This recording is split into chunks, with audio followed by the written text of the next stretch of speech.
नमस्कार दोस्तों, आप सभी का स्वागत है। और आज हम आपके साथ चर्चा करेंगे बड़ौदा के अंदर जो समीकरण थे जो के तो नहीं रहे हैं। अब समीकरणों के अंदर बहुत बड़ा बदलाव हो गया है। अब मैच आमने सामने का हो गया है। मैं कहूं बीजेपी प्लस कांग्रेस के अब अनुमान ये लगा जाएगा कि हार किसकी कितनी होगी और कितनी वोटों से किसकी जीत होगी, क्योंकि जो कड़ी बीच में दोनों के तोड़ रही थी वो कड़ी बीच से हट गई है। अब दोनों के आमने सामने का चुनाव हो गया है। त्रिकोणीय मुकाबला होने की जो आशंकाएं हमारे विशेषज्ञों द्वारा लगाई गई थी उन सभी के ऊपर पानी फिरता अब दिखाई दे रहा है। जिस तरह से हम सभी ने भी आपको सबसे पहले बताया था कल कि डॉक्टर कपूर सिंह नरवाल 19 तारीख को अपना आवेदन वापस ले सकते हैं। भूपेंद्र सिंह हुड्डा जी उनके घर पर आएंगे और उनसे मुलाकात करेंगे। उनको जिस तरह भी मना करके किसी भी तरह से राजनीतिक जो एक विचार होते हैं उनके माध्यम से उनको सचेत करके और उनके साथ प्यार प्रेम से उसके फॉर्म को उठा लेंगे। ऐसा ही आज 10 बजकर कुछ मिनट पर ऐसा ही हुआ। उनके निवास स्थान के ऊपर डॉक्टर कपूर सिंह नरवाल के पास चौधरी भूपेंद्र सिंह हुड्डा और उनके बेटे दीपेंद्र सिंह हुड्डा और महम से गायक बलराज कुंडू, धर्म सिंह छोकर और अन्य बहुत सारे ऐसे नेता रहे। गोहाना के गायक जगबीर मलिक, इसी साथ में बहुत बड़े बड़े नेता यहाँ पर आए और डॉक्टर कपूर सिंह नरवाल के साथ राजनीतिक मुलाकात की, जिसके अंदर यहाँ पर उनके बहुत ही बड़ी तादाद के अंदर समर्थक भी गोहाना निवास पर जुटे हुए थे। लेकिन इन बीच में ही डॉक्टर कपूर सिंह नरवाल जी ने अपना एक वापिस से जब अपना भाषण शुरू किया उसके अंदर उन्होंने कहा कि मेरे पिताजी के साथ बड़े घनिष्ठ संबंध रहे हैं चौधरी भूपेंद्र सिंह हुड्डा जी के साथ, और मैं उनके भावना को देखते हुए अपना नामांकन वापस ले रहा हूं। किसी भी तरीके से जो बीजेपी पार्टी है हरियाणा के अंदर, जो किसान विरोधी सरकार है, उसको हम नहीं जीतने देंगे। अगर यहाँ पर कांग्रेस पार्टी विधायक जीतता है तो यहाँ पर माहौल बदलने का काम होगा। उन्होंने यहाँ पर महम चुनाव का यहाँ पर अपना एक उदाहरण देते हुए कहा था कि चौधरी ओम प्रकाश चौटाला के समक्ष जिस वक्त पर चौधरी दांगी वहां पर चुनाव लड़ रहे थे तो उस वक्त पर उन्होंने पूरे सरकार को बदलने का काम किया था। इसी तरह से बड़ौदा का चुनाव भी एक क्रांति की तरह ही लड़ा जाएगा।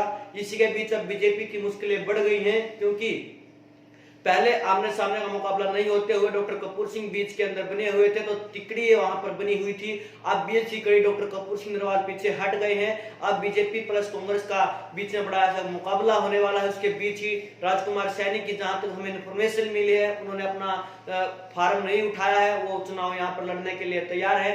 हमारे विशेषज्ञों द्वारा अनुमान जो लगाए गए थे वो राजकुमार सैनी यहाँ पर केवल 10 से 12 हजार का स्कोर कर पाएगा। 10+2 10-2 इसी तरह से होगा 8 या 10 या 12। इस तरह से यहाँ पर जो रेशो हमारे विशेषज्ञों द्वारा बनाए गए हैं आखिर यही होगा।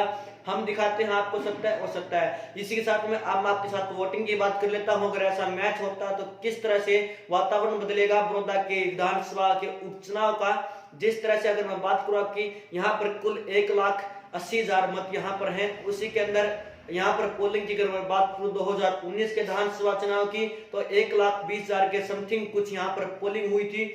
ये उपचुनाव है, उपचुनाव के अंदर पोलिंग अधिक होती है, उसको बढ़ाने के लिए सरकार भी परिश्रम करती है और अन्य लोग भी परिश्रम करते हैं, क्योंकि एक विधानसभा सीटों में से केवल बड़ौदा के ऊपर नजरें अब पूरे हरियाणा की टिक गई हैं। हर एक विधानसभा की चर्चा राम विराम के अंदर है, लेकिन बड़ौदा विधानसभा बड़ी गर्मी सरगर्मियों से तेज भरपूर चली हुई है।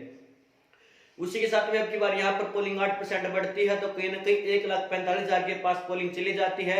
अगर हम यहाँ पर एनएलडी की बात करें तो जो हमारे विशेषज्ञों द्वारा अनुमान लगाए जा रहे हैं वो अच्छे नहीं लगाए जा रहे हैं। यहाँ पर अगर हम बात करें राजकुमार सैनी और एनएलडी परिवार के तो 15,000 वोट काटने के बाद यहाँ पर 1,30,000 या 1,20,000 से बीच में ऐसा संबंध होने वाला, जो बीच में बीजेपी प्लस कांग्रेस का बड़ा जोरदार मुकाबला यहाँ पर एक एक वोट के ऊपर होने वाला है।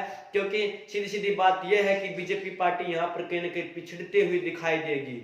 इसका कारण सबसे बड़ा यह है कि यह बहुमूल्य जाट क्षेत्र है और भूपेंद्र सिंह हुड्डा के चौधर का नारा यहाँ पर गूंजने वाला है।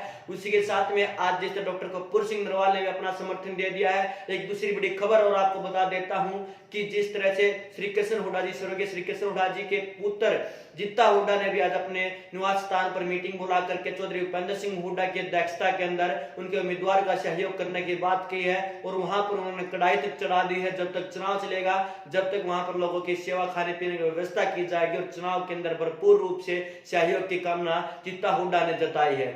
अब ये बात मुश्किल पड़ती जा रही है। बीजेपी अब जाल के अंदर फंसती दिखाई दे रही है, क्योंकि यहाँ पर बहुमूल्य क्षेत्र 70,000 प्लस यहाँ पर जाटों की वोटें पोल होने हैं। 92,000 कुछ मत यहाँ पर जाट मतदाताओं की हैं। भूपेंद्र सिंह हुड्डा के गढ़ के अंदर यहाँ पर 10% यहाँ पर ऐसे समुदाय के चमार जाति से लोग जो संबंध रखते हैं वो भी हमेशा कांग्रेस पार्टी की तरफ जाने का काम करते हैं, बीजेपी को कभी नहीं चढ़ते हैं। तो यहाँ पर मुश्किलें ज्यादा से ज्यादा बीजेपी की बढ़ रही हैं और इसी के बीच में आप भटके लगाए जा रहे हैं। कहीं से कहीं 20 से 25,000 की हार इस वक्त है और बाद में मुकाबला हम आपको बताएंगे कि चुनाव रोजाना हम आपको नई नई अपडेटें देते हैं। इसलिए अगर आपने अभी तक हमारे चैनल को सब्सक्राइब नहीं किया है तो नीचे दिए गए लाल रंग के बटन को दबाकर अभी हमारे चैनल को सब्सक्राइब कर दे। मैं हूं आपके साथ कमलदीप पत्री। जय हिंद, जय भारत।